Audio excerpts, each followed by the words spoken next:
and the little play was called A Different Sky. It was only allowed to be about half an hour long. Right.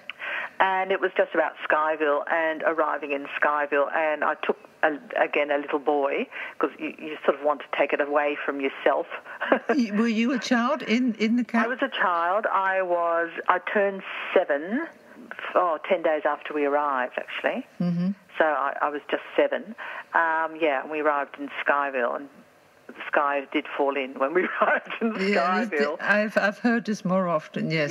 Quite a horrendous experience, yeah. Well, also, just a little bit of background. My mother is a Holocaust survivor, and so she saw these huts and just went hysterical. She really freaked. You know, it was just one room with this concrete floor and bits missing and weeds growing through the holes of this concrete floor. And there was three kids and my parents in this one room. And I have sort of memories that I've put in this play. A lot in the play is from my memory. Sure. Especially the man next door had one record, one vinyl, yeah. and it was the Banana Boat song. You know it inside out, yes. He plays every night, and sometimes we get the flip side, but it was mainly the Banana Boat song. So you worked this into this play about a little boy? About a little boy who's there, and the father is absent in the play, because as our father was, because if you think it was Windsor, they went to look for work, and there was no outer sort of areas like Parramatta where there was work in the 50s. Yeah. So he travelled into the city, all dressed up with his hat.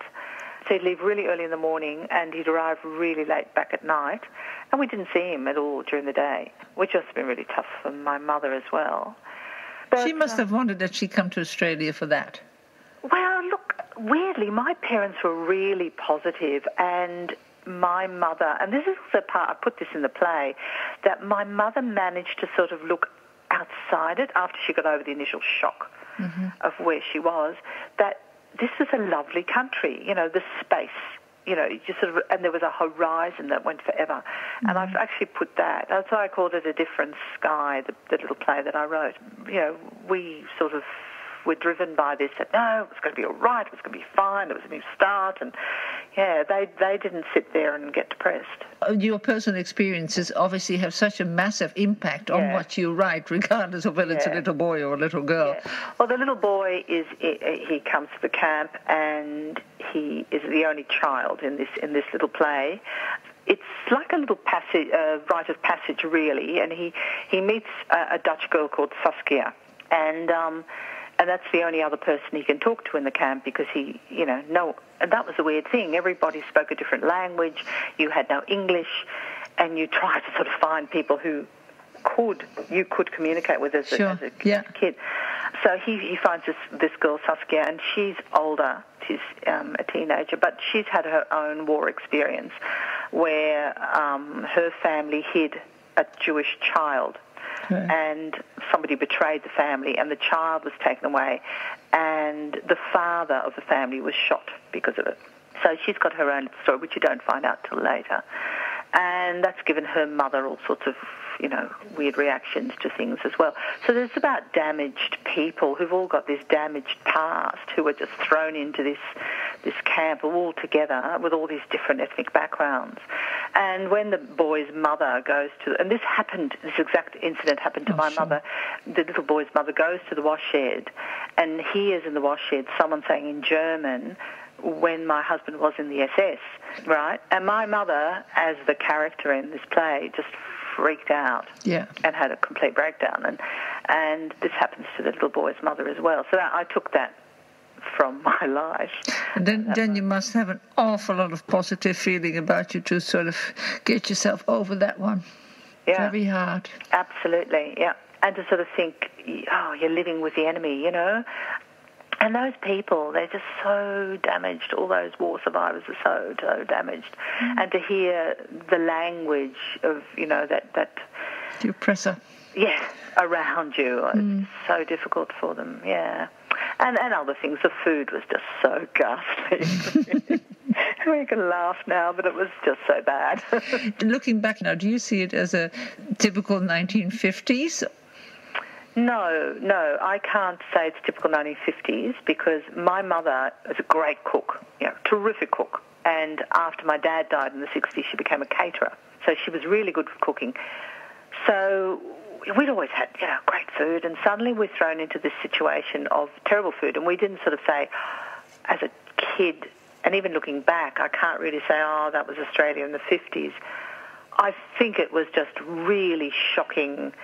I've got a photo of me somewhere. I'm dreadfully thin, and I must have lost so much weight just in Scheyville. It wasn't fit, really, for migrants. We were given brochures back in Amsterdam about immigration, beautiful brochures of some gorgeous place, and apparently it was in Queensland. And my sun always shines, yeah. Yeah, and my mother still describes it, it had little palm trees and the balcony and beautiful, and it looked fantastic, come to the migrant centre. And, you're shown this. It was just a shocker. Nowadays somebody would sue.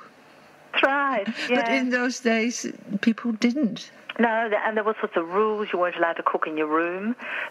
One room anyway. What could you do? But, they kept on being positive, and Dad was great. He got a job very quickly in the city. What did your father do? He started back again as a salesman, but he was company director in Holland.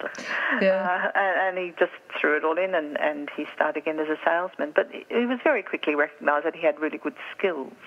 He never talked about the war, but the stories he told were always funny. Yeah. It was really hilarious, and we always thought his Japanese experience seemed to be hilarious. And he'd bring back lovely stories. And he'd say, he passed a shop today, and you know what they're selling? No, hot peace pies. Yeah, okay, man with humour. And we'd all laugh, and he'd try to be very cheerful, and they wanted a new start for their children, and here they were bringing their children to this place.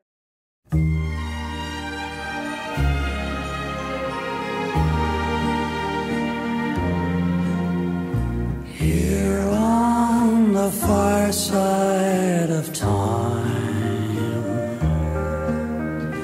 we're near the end of the line.